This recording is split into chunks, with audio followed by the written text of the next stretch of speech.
Be impossible to figure out. Talleyrand and Napoleon. According to his custom, Talleyrand expresses himself in a most incomprehensible manner. For him, it is convenient. For others, unclear. Jean Oriot, Talleyrand.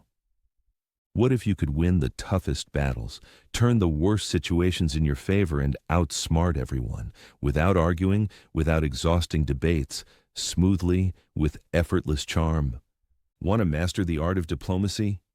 Learn from the father of diplomacy, the man who outsmarted kings, brought down Napoleon, fooled the Tsar of Russia, and even bent the Pope to his will.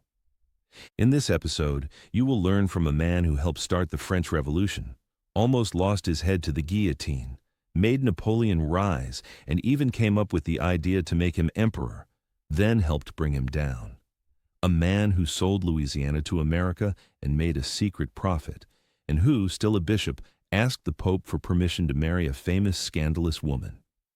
Charles-Maurice de Talleyrand, the ultimate political survivor and builder of empires. Watch until the end, and you'll discover how to be impossible to figure out, winning through mystery, diplomacy, and the subtle art of influence, not loud energy or open fights.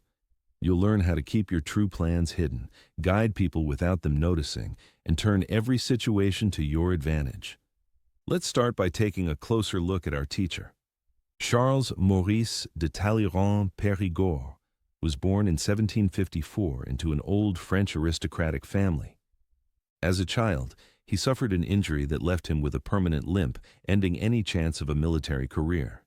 His family pushed him into the church, and by 1789, he had become the Bishop of Autumn. That same year, the French Revolution began. Talleyrand didn't fight against it, he joined it. He became a member of the National Assembly and helped write the Declaration of the Rights of Man and of the Citizen, one of France's most important political documents. When the revolution turned violent and friends of his were sent to the guillotine, Talleyrand disappeared. First to Britain, then to the United States. There, he left the priesthood and moved into big business, buying and selling land on a huge scale.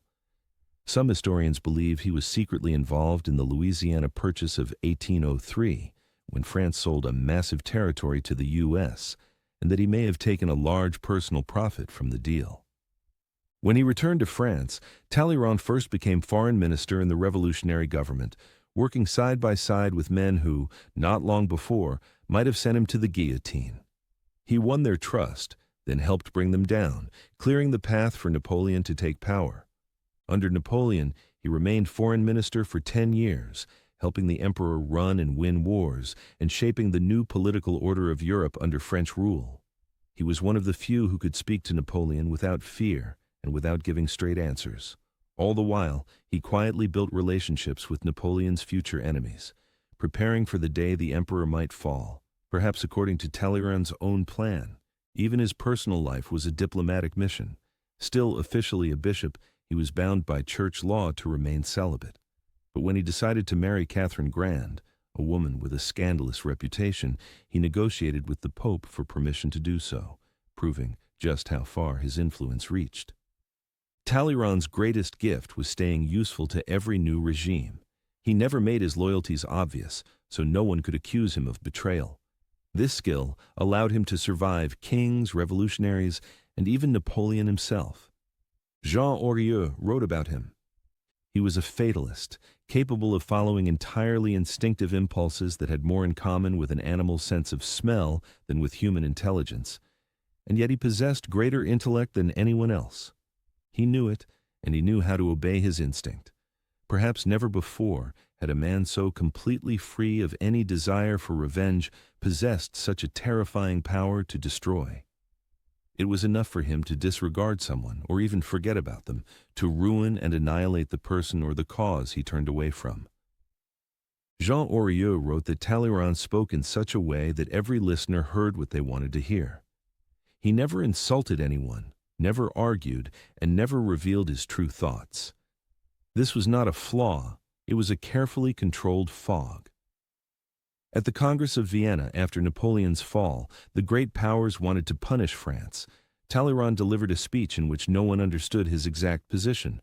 The Austrians left believing he supported their plan. The Russians thought he would be their ally. The British felt he was on their side. Only Talleyrand knew he had bound himself to no one. And here lies the secret. If you want to keep your freedom of movement, never allow your words to be too easy to quote against you. In Greek mythology, there was the sea god Proteus. When someone tried to catch him, he would change into a lion, a snake, even a wave. Talleyrand was the Proteus of politics. When he spoke to Napoleon, he used the language of power and empire.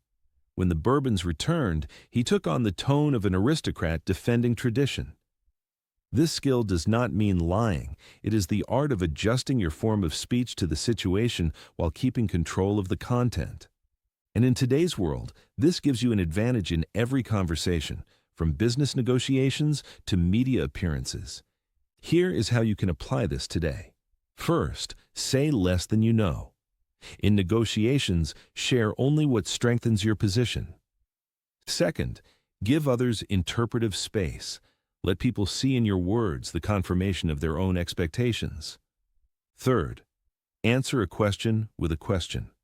If someone asks, "What is your plan?" respond with, "What plan do you think would have the best chance?" Fourth, build a reputation as a complex person.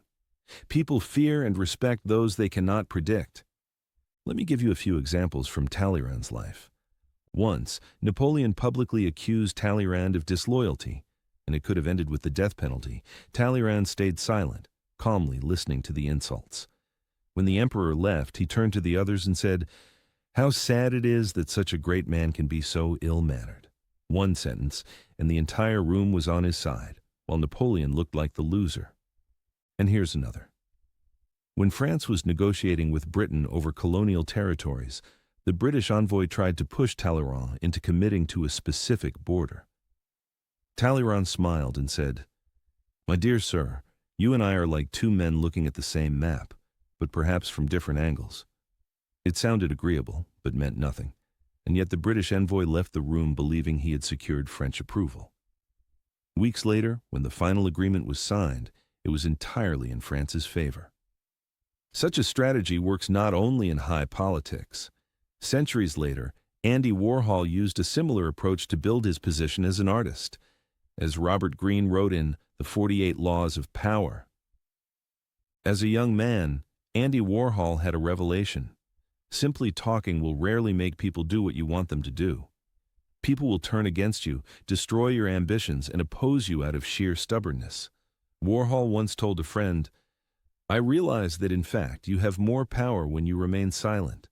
Clear words are beautiful in poetry, but in the game of influence, they're like signing a blank check. Someone will use them against you." Being impossible to figure out is not cynicism, it's armor. In a world where everyone wants to pin a label on you, be like Proteus, present but never fully grasped. Talleyrand knew that power isn't in what you say, but in what others think you said.